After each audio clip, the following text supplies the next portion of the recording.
human ability to perceive. इंसान के बोध की क्षमता केवल शब्दों को समझने से कहीं परे है।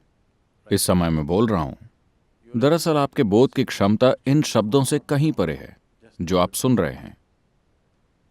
लेकिन चूंकि आपके मन को ट्रेनिंग मिली है कही हुई चीज को न केवल सुनने की बल्कि याद करने की और लिख लेने की। कुछ लोगों के हाथ में बहुत खुजली हो रही है। आपको जो बात काम की लगती है उसे लिखना जरूरी है, Written down. लेकिन मनुष्य का बोध इससे कहीं परे तक जाता है।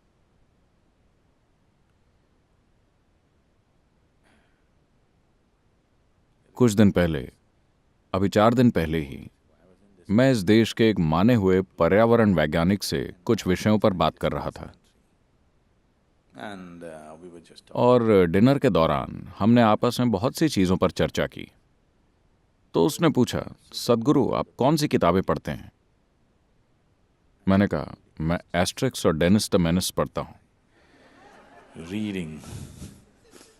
मुझे और कुछ पढ़ने का मौका ही नहीं मिलता क्योंकि मैं लगातार सफर में रहता हूं। अखबार ही पढ़ लूं तो बहुत बड़ी बात है। फिर आपको ये सारी जानकारी कहां से मिलती है? मैंने कहा कि मैं आपसे उठा रहा हूं।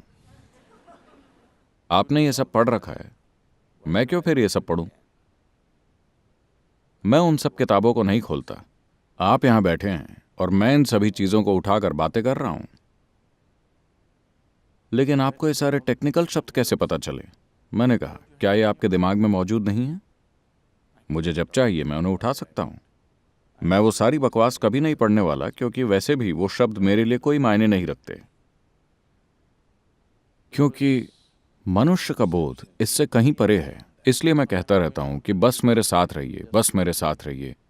अगर आप बस यूं ही मेरे साथ रह सकें तो इसे जानने की आपकी क्षमता मेरे कहे हर एक शब्द को लिख लेने की तुलना में कहीं ज्यादा होगी।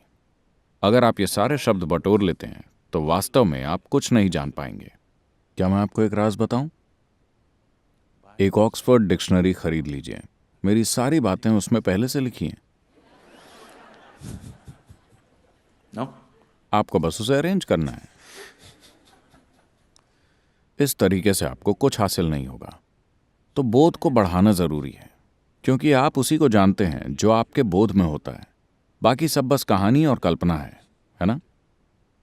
जो आपके बोध में है और आपने अनुभव किया है, आप बस उसी को जानते हैं। बाकी सब खोखली कहानियां हैं। इससे कोई फर्क नहीं पड़ता कि कहानी कितनी शानदार है, ये फिर भी बस एक कहानी है जो आपके जीवन में कोई बदलाव नहीं लाएगी। अगर इसे आपके जीवन में कोई बदलाव लाना है तो इसमें अनुभव का एक आयाम होना चाहिए। वो तभी होगा जब आपके पास ऐसा बोध होगा।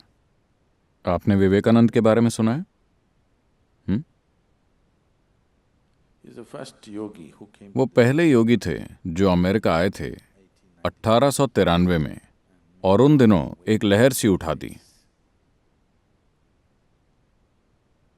वो यूरोप भी गए और अमेरिका से वापस लौटते समय वो एक जर्मन फिलोसोफर के घर मेहमान थे।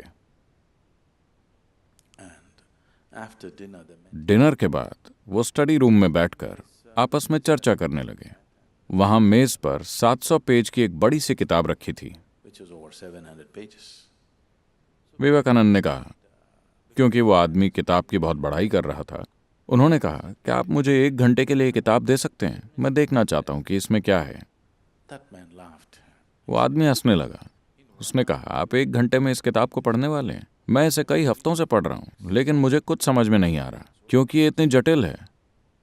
और वैसे भी ये किताब जर्मन भाषा में, आपको ये भाषा आती भी नहीं। 1 घंटे में आप क्या करने वाले हैं? विवेकानंद ने कहा, आप किताब दीजिए, मैं देख के बताता हूं। तो उन्हें वो किताब दे दी गई। उन्होंने किताब को अपने दोनों हाथों के बीच में पकड़ा और आंखें बंद करके बैठ गए। After 1 hour, 1 घंटे बाद किताब वापस करते हुए उन्होंने कहा, इसमें कुछ भी खास नहीं है। उस आदमी को लगा कि ये तो घमंड की हद हो गई। आपने किताब को खोला तक नहीं और आप उसके ऊपर कमेंट कर रहे हैं। आपको ये भाषा तक नहीं आती। so he वो थोड़ा नाराज सा हो गया कि ये कैसी बकवास है। विवेकानंद ने कहा, आप किताब के बारे में कुछ भी पूछ लीजिए, मैं आपको बता दूंगा। ठीक है, पेज 633 में क्या लिखा है? विवेकानंद ने एक एक शब्द दोहरा दिया। you ask any page. आप बस पन्ने का नंबर बोलिए, वो उस पन्ने पर लिखी बातों को शब्दशः बता देंगे। फिर उसने पूछा, ऐसा कैसे हो सकता है? आपने किताब खोली तक नहीं, ऐसा कैसे हो सकता है? He said, that's why. उन्होंने कहा, इसलिए लोग मुझे विवेकानंद कहते हैं। विवेक यानी बोध। उनका नाम नरेंद्र था। उनके गुरु उन्हें विवेकानंद कहते थे क्योंकि उनके बोध की क्षमता ऐसी थी। तो उन्होंने कहा, इसलिए मुझे विवेकानंद कहते हैं। So perception, तो जीवन का बोध, आप सारी चीजों को अपने लॉजिकल माइंड में प्रोसेस नहीं कर सकते। ये इस तरह काम नहीं करता, क्योंकि तर्क जीवन की बहुत सारी चीजों को नकार देता है जिनके बिना आप जी नहीं सकते।